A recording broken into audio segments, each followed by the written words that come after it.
afternoon, and welcome to our final meeting on Gator Glasses. My name's Alexis. I'm Trevor. I'm Meng Yi. And I'm Blake. All right. First, we're going to start off with the agenda. We're going to start with Mr. and Mrs. Harris's original idea and how we came to evaluate it over these aspects and our final recommendation. First, Mr. and Mrs. Harris's original idea was a piece that was glued onto the side of a glasses that had a piece of leather between glue. We also decided to expand on this idea and include that glue-on piece as kind of a connected or permanent piece on the glasses. Also, the option of it being clip-on or interchangeable. We also evaluated these three types of attachment on three different markets. That was high-end sunglasses and reading glasses. They would be priced pretty high, between $75 and $200, and be made out of high-quality material and pretty standard colors. We also would evaluate low-end sunglasses and low-end reading glasses.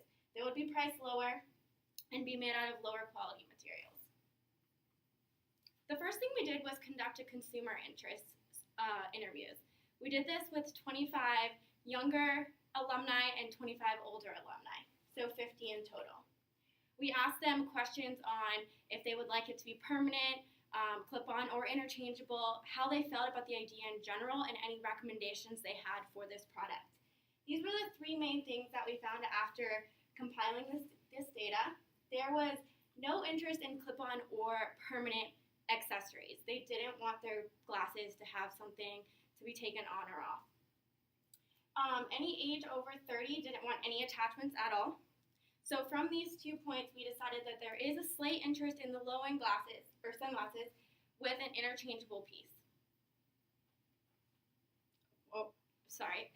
Finally, we decided to evaluate these 4 different markets through the distribution channels. One was nationally through stores like Amazon, Macy's, Nordstrom's, depending on what type of market we were going to do, low-end sunglasses or reading glasses, etc. And also local Gainesville stores, and that are boutiques like Simply Gorgeous, the Florida bookstores, there's multiple around Gainesville, and also game day vendors.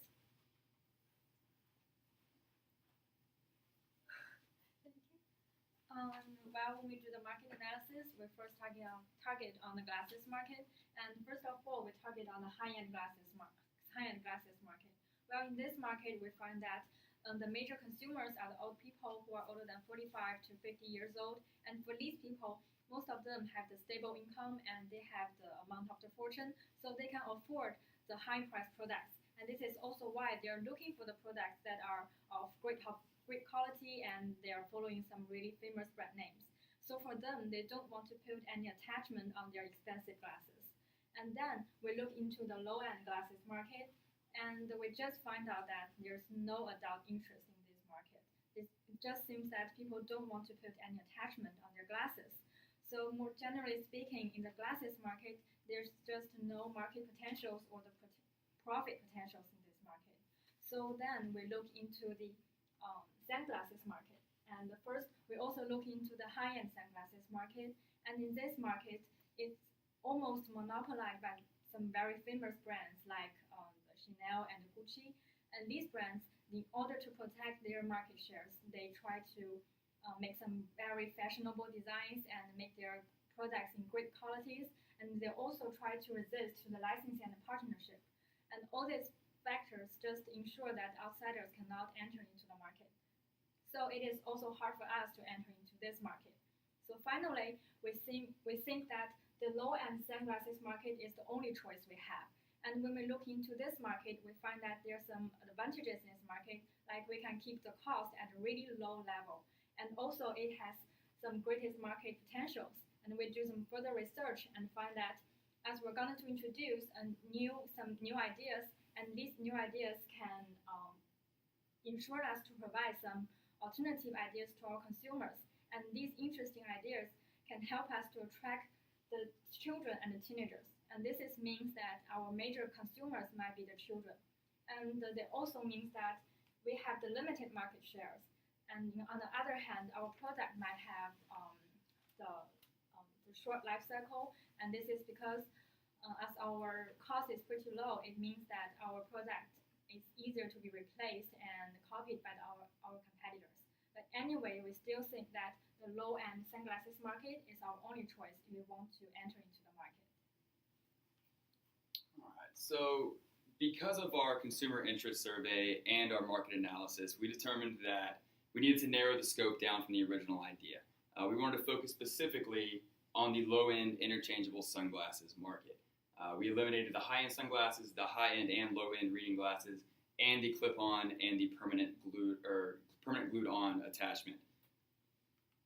So something on the interchangeable pieces, we found, and we'll discuss this with a competitor in a minute, that you have to have a proprietary mechanism to attach to the sunglasses in order for it to be effective and be protected by a patent.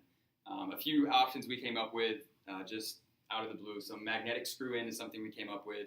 You'd actually screw in the piece to the frame as well as having a magnet attached. So it's like a double security that it won't fall out. Another option that would be cheap we found was Velcro, and then an actual slide-on piece that could start from the back and you would slide up to the front and lock in. Some of the benefits of these interchangeable pieces are they provide individuality. Individuality is huge for kids these days. Everybody wants to show off who they are, express themselves, so we feel that that's a valuable point for us. Also, they're adaptable with interest and trends. Say a new movie comes out or a new character comes out that becomes really, really popular. The sunglasses go from an old concept to a new concept simply by adding a new piece with that new character on it. Also, very low cost. These attachments can be made from either plastic or low-cost metal. They would not take a lot to produce. You can produce thousands of units for very cheap.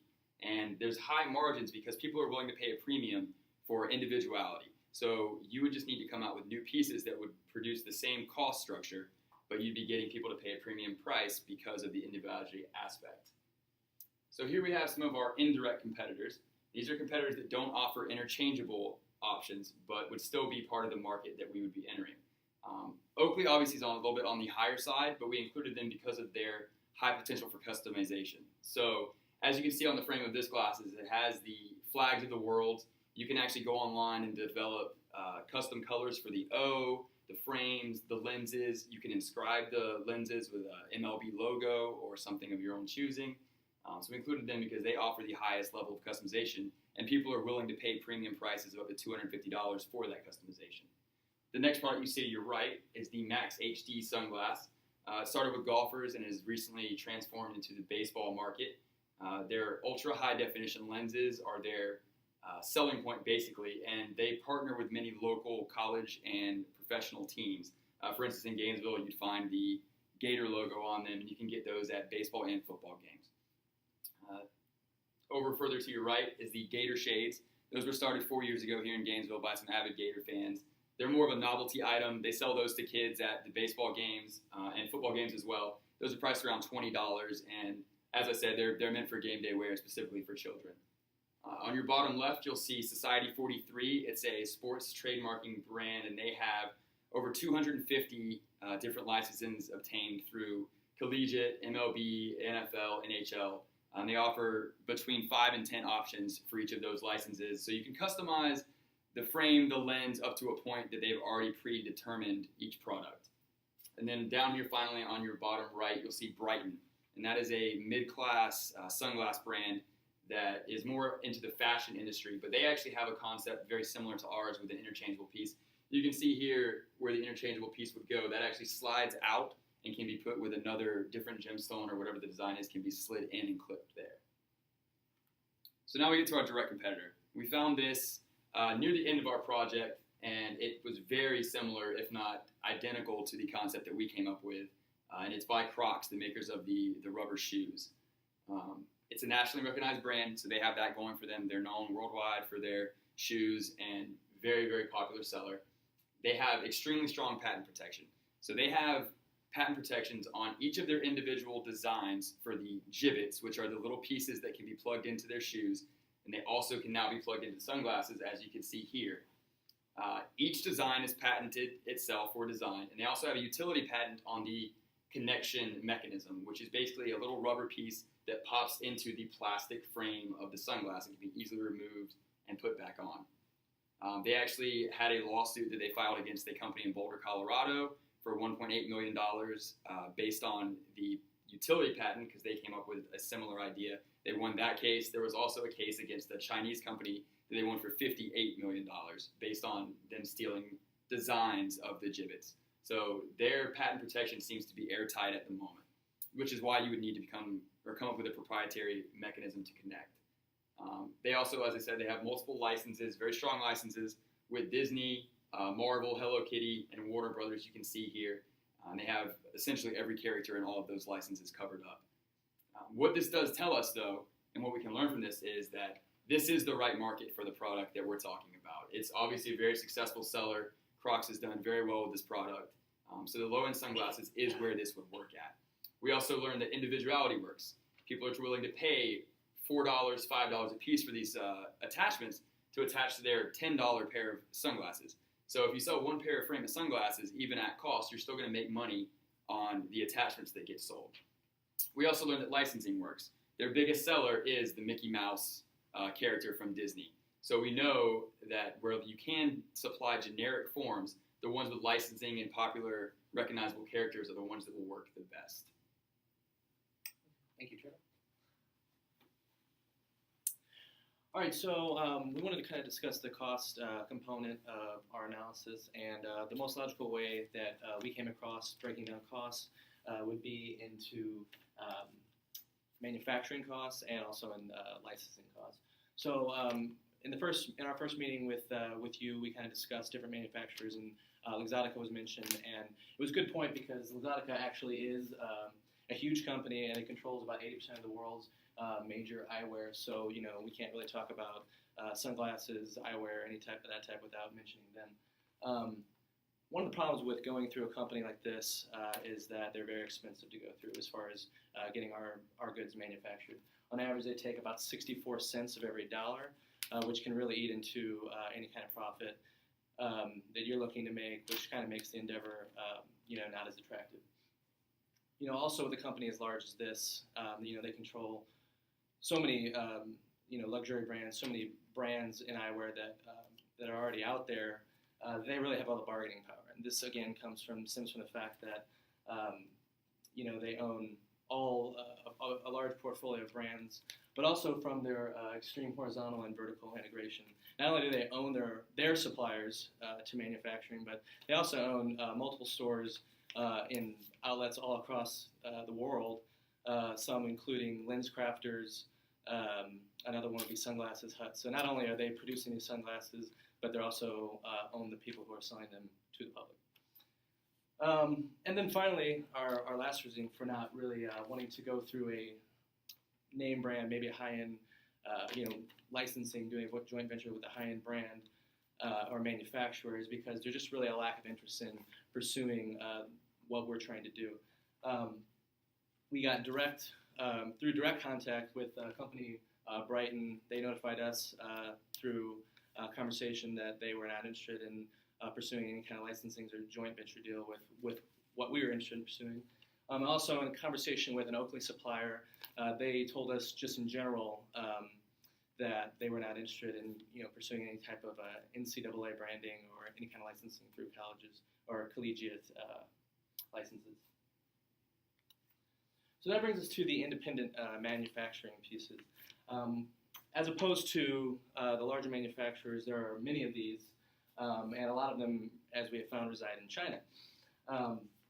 This first one we're going to look at is an example, and like I said, there are many of these companies, and they produce many different types of glasses. But we looked at two examples for what we were doing. This first one is the Tazhu Hongcheng Glasses Co. Limited. And these people were this company was very responsive to us and what we were trying to do. We were able to get relevant costs associated. So on a per unit basis, a pair of glasses like this would cost about $5 per unit. And then this would be with a minimum order of 1,000 units. So that would give us a base price of about $5,500. They also have the option of adding on extra pieces or attachments, which is what we would be looking to do here. And then our second example of our independent manufacturing is the Linhai J&A Glasses Co. As you can see, this is kind of on the cheaper end of glasses, also reflecting the price. At this only comes in at about 45 cents a unit. So with shipping costs, this would put us per 1,000 pairs at about $660 just for the frames and shipping. Also able to do multiple colors in these, and also can include logos or attachments depending on what it is we are looking for. So this brings us to our second piece of our cost analysis, which would be the licensing cost. Now originally the idea was to add the Gator. It was kind of discussed and debated on how to go about this and if we would go through official licensing. But if we decided that we wanted to go ahead and go through that, we found some important information regarding that. So there are two different types of licenses when you go through the NCAA. There's a local license and a standard license. For our purposes, and at least going into what we discussed starting in a more local market, typically Gainesville, through one institution, we would go through local licensing. As you can see, I've broken down the costs into fixed fees and variable fees. And these are all first-year costs, so some of these costs, such as the variable fees, will be an ongoing cost. But first year for fixed fees, we have a cost of $650 to anywhere from $650 to $5,000 for our fixed cost starting off. And then we go from there to our variable fees, which will be pretty much a percentage of the revenues produced off the sunglasses that we sell or whatever we're trying to do. And that would range here, since it's a small example, from $100 to $1,000, giving us a total cost for licensing anywhere between $750 and $6,000 starting out for the first year. Some things to notice, some things also to talk about in licensing would be the timing. So this also depends on the amount of institutions you're trying to license through. Obviously, the fewer, the faster, but typically the process for 2 institutions takes about 2 months, or within reason of that. Also, another thing important to note about licensing is that each institution that you choose to license through has their own decision-making process, which can also throw a little wrinkle into whatever it is you're trying to do, depending on if they have, they're already dabbling in that specific business of sunglasses, or other reasons that pop up. So now that we have our cost information and our other market analysis, we want to give our recommendation. So we recommend that the product that was originally suggested shouldn't be really pursued in its original form. And we listed several reasons, but the most important reasons are a lack of consumer interest in the attachments on the eyewear, obviously. Strong barriers to entry in the high end of market. The brands that are popular, such as Oakley, and they already have their businesses established, and there wasn't a lot of interest shown in partnering and going about doing what we were trying to do through them. Also, as Trevor had discussed a little earlier, there is a need for an attachment mechanism that's going to be able to be patented, and this would just be so we could have a unique product that would stop other people from coming in and doing exactly what we're doing, and obviously make our barrier of entry higher, and this would in turn give us a better and more sustainable competitive advantage in the long term. So now I'll pass it over to Trevor, who's going to talk about our other options that can be considered. So we wanted to wrap it up with some potential considerations for this product, where it can go from here in our form or the original form, just an avenue for you to pursue if you choose to. So some of the potential considerations we thought of were definitely a different attachment mechanism needs to be developed so the product can exist at all. Like I said, Crocs has heavy patent protection, and you would need to come up with something that's different from them to even enter this market. We also thought there's a collectible trading aspect. So if kids are enticed to buy this thing because they have 49 out of the 50 different attachments and they need to get that 50th one, you can make that to where the collectible trading aspect actually adds value to the product. We also thought of things like Pokemon and Digimon, where there's a gaming integration. So you could have something with each piece that it's a character in an online world or something like that, to where they have more of an attachment to each piece than just the actual physical copy.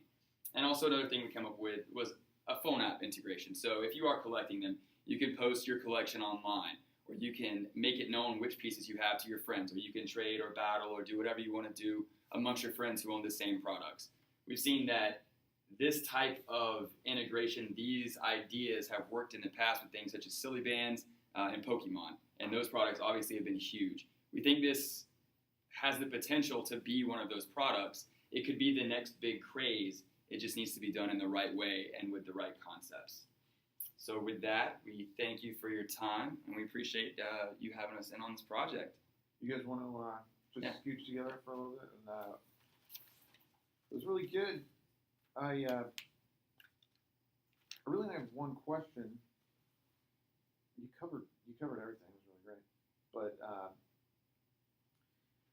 why don't you see Gator Oakley's and Gator other Luxottica brands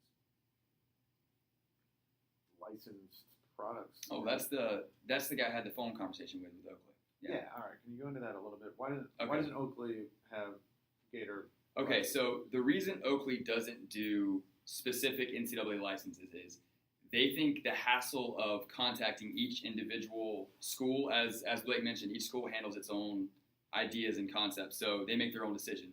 So Oakley doesn't feel that it is profitable enough for them to go through the hassle of contacting the 300 plus NCAA institutions and getting licenses for each of those products. They feel that the customization allowable through, you could get a blue lens with an orange O or an orange frame. They feel that that's good enough to satisfy people and they don't need an official license. That to them would just be an extra added cost that's not necessary. And they might have already examined it. Most Right. likely is the scenario and found it not to be as profitable as some of their other avenues that they already pursue. Just not enough. It's just not enough big enough market. Right. Well, because each individual institution is going to have, so many fans in that area, but outside of that, it's a non-existent market. Right. Okay. Yeah.